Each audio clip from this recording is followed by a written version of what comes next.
Hey y'all, today we're going to look at how to calculate Ksp values given molar solubilities. We've already talked about how to write equilibrium expressions for solubility, Ksp expressions, and also talked about what is molar solubility, and today we're going to learn how to apply it. Let's start with a quick recap. Ksp is the solubility product equilibrium constant. And when we're writing a Ksp expression, remember what we're accounting for here are the ions of our solute. Those ions are going to be dissolving in a solvent. And when it comes to the molar solubility represents the maximum number of moles of any solute that can be dissolved into a solution before that solution is saturated. And remember, saturated means at equilibrium. So molar solubility is measured in moles per liter, and therefore we can use molar solubility and Ksp conversely to be able to find one or the other. Today, we're going to be using molar solubility to find Ksp. Today's process is actually pretty straightforward. Let's go ahead and look at the steps needed to be able to solve for these types of problems. The first thing, as always, is to make sure that we write our equilibrium expression for solubility product equilibrium. In Ksp, the products are always the ions. The reactant is always the solid. And the Ksp expression, remember, is in moles per liter. And when we write our equilibrium expression, the coefficient of the ions becomes the exponent. The other thing to remember is that because the reactant is a solid, in our equilibrium expression, it would end up as a 1. So the denominator would be 1, so we don't actually show it in our Ksp expression. Solids and liquids don't show up in our equilibrium expression. The ions, however, do because they are aqueous. The next thing we're going to need to do is make sure we know what each ion's concentration is. In our case today, our focus is going to be on molar solubility. However, remember, in some cases, you might not be given moles per liter. You might be given grams per liter or grams per 100 milliliters. And in all of these circumstances, you need to make sure you're converting it into moles per liter first. Then, once you have those values of your ions at saturation or at equilibrium, we can then plug them into our equilibrium expression to solve for Ksp. And that's what we're going to do. So let's put this in action. We're going to look at our first example. In this case, silver chloride has a known gram solubility at this temperature. In this case, the solubility is 2 times 10 to the negative third grams per liter. This means that 2 times 10 to the negative third grams of my silver chloride can dissolve into solution before that solution is saturated.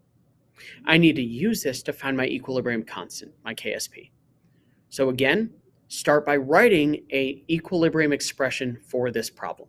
In this case, the silver and chloride ions are at a 1-to-1 ratio. So the Ksp would equal the concentration of Ag plus silver ion times the concentration of Cl minus the chloride ion. Now they're at a 1-to-1 ratio, which means their exponents are also both 1. We then need to plug in molar solubility, which means I need to convert from the gram solubility I'm given to the molar solubility. I do this using the molar mass given here.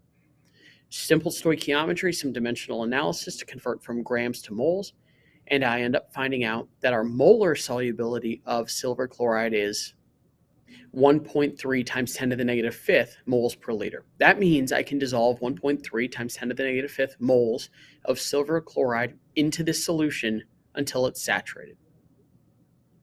We're going to use Rice tables a lot in this unit, so it's good to get in the habit now of recognizing what each of the variables in the Rice tables represent, because it's a little bit different in solubility equilibrium.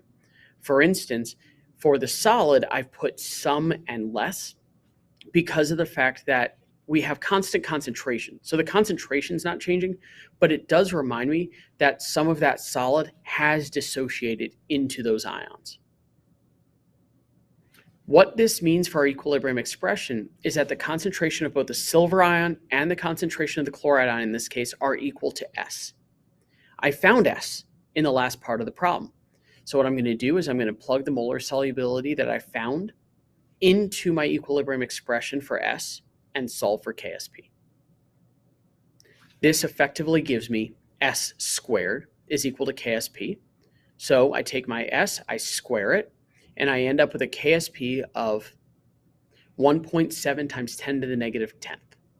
This means that Ksp for my silver chloride is 1.7 times 10 to the negative 10th. All right, so now a second practice problem. This one adds a little bit of a wrinkle compared to the first, but in the end, it's kind of the same basic problem, and we're going to approach it in the exact same way. One difference here is that instead of grams per liter, I'm actually given grams per 100 milliliters. This is actually not an uncommon way that solubility is shown in our everyday lives. You might see this on cosmetic products or on other things where you see this exact type of solubility listed. We need to make sure it gets to molar solubility first. Then we're going to write our equilibrium expression. We're going to make sure we use a Rice table and then plug in to determine our Ksp expression. So let's get started by finding the molar solubility. So the first thing I'm going to do is a little bit of dimensional analysis to go from grams to moles. 0.99 grams divided by the molar mass means that I have 3.5 times 10 to the negative third moles. Now, remember, that's not per liter. That was in 100 milliliters. So I need to take that value and divide it by 0.1. That's going to give me my molar solubility. So my molar solubility in this case is 0.035 moles per liter. So again, that's how many moles can dissolve into the solution before it's saturated. Now, if I set up a Rice table, this one's going to be a little bit different. The solid's the same, right? Some and less. But when you look at my two ions, the lead 2 plus ion is going to be plus S, but the chloride ion, Cl minus, is going to be plus 2S, which means that at equilibrium, the lead ion is going to have a value of S, our molar solubility, but the chloride ion is actually going to have a concentration double that, so 2 times that molar solubility, which means that I need to take my molar solubility that I solve for, plug it into my equilibrium expression of Ksp is equal to S times 2S squared, and solve for Ksp. So if my S is 0.035, then it's going to be 0.035 times 0.071 squared, which in the end equals 1.7 times 10 to the negative fourth. So the equilibrium constant for this situation is 1.7 times 10 to the negative fourth. I'm already giving you the molar solubility, so go ahead and use that to find the Ksp. Take a second, solve the problem, come back when you do, and we'll talk about it. All right, so start out by writing your equilibrium expression. This is not a 1-to-1 ratio. So we have 1 magnesium and 2 fluorides. So the equilibrium expression would be Ksp equals the concentration of Mg2 plus times the concentration of F minus squared. Then we're going to substitute in molar solubility for our equilibrium expression using a Rice table to do that. So it's going to equal the concentration of magnesium 2 plus, which is equal to S, times the concentration of fluoride, which is equal to 2S squared. So it's S times 2S squared. S I give as 0.00118 moles per liter. So we're going to take that number, plug it directly in for S, multiply it by 2, and plug it in the 2S, and then square that number. In the end, the Ksp for this ends up being 6.6 times 10 to the negative 9th. That wraps up today's video. Quick recap. We talked about how to use molar solubility to find Ksp, but in doing so, we had to learn how to convert to molar solubility. We also had to use Rice tables to be able to correctly plug values for molar solubility in to my Ksp equilibrium expression. Make sure you're careful. There are a couple of common mistakes. For instance, forgetting to multiply s by 2 if it's a coefficient of 2. But in the end, if you're using a Rice table to solve this and to plug in, you won't make those mistakes nearly as often.